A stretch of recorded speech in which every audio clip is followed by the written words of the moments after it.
Good afternoon, I'm Rhys Wicks with 2NURFM Hunter News. Newcastle Lord Mayor Nuatali Nelms is now proposing Raymond Terrace should break away from Port Stephens and join an expanded Newcastle City Council. The Lord Mayor's idea is in reaction to last week's report handed down by IPART, which deemed both Newcastle and Lake Macquarie councils unfit for the future and should amalgamate. Port Stephens Mayor McKenzie says the idea will be thrown out by the state government. It just won't happen. It's ridiculous that the state government won't wear it. They'll see what it's for. They'll see the reason behind it, that they're taking all steps so they haven't got to be amalgamated with Lake Macquarie. So leave us alone. We're doing a great job. Williamtown residents are still uncertain as to when they will receive compensation for the chemical contamination incident.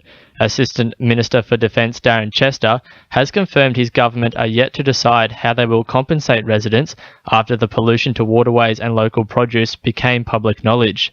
Patterson MP Bob Baldwin says residents need to be compensated as soon as possible, as some have already been without an income for 2 months. Compensation needs to be made sooner rather than later. I have people out there whose income has been stopped.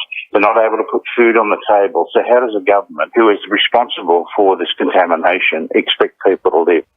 The University of Newcastle senior lecturer Dr. Melanie James has been named Australia's PR Educator of the Year.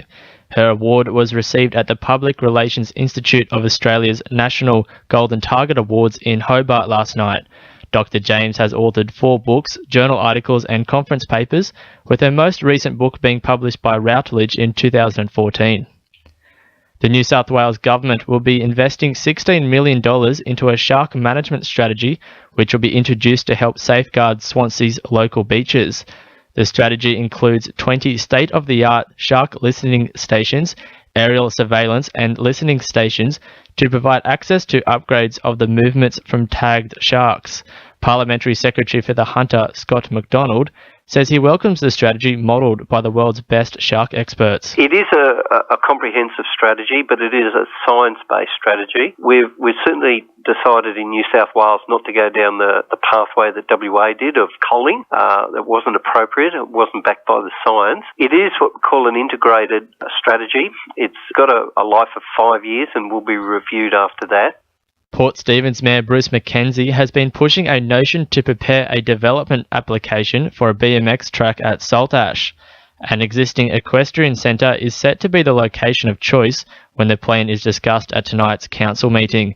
The development has come under fire as residents argue both equestrian and BMX cannot coexist in the same facility due to the cost of insurance premiums. Sport, thanks to our sponsor, Warners Bay Sports Club's Melbourne Cup Carnival. The Newcastle Jets are still savouring their 1-0 win over Melbourne Victory. The win pushed the squad up to 6 points, just one behind A-League leaders Sydney FC. Defender Daniel Mullins says he's impressed with their form so far. I think Victory and Sydney and Wellington set the benchmark for the attacking players and attacking play in the A-League. We've faced all 3 of them, and we've only conceded the 2 goals, and we've kept a clean sheet last week. So we're going to take a lot of confidence from that.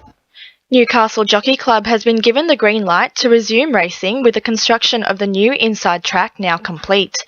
The introduction of Beaumont Track was delayed 6 weeks due to safety concerns, but is ready to go and will be used until the completion of a new course proper.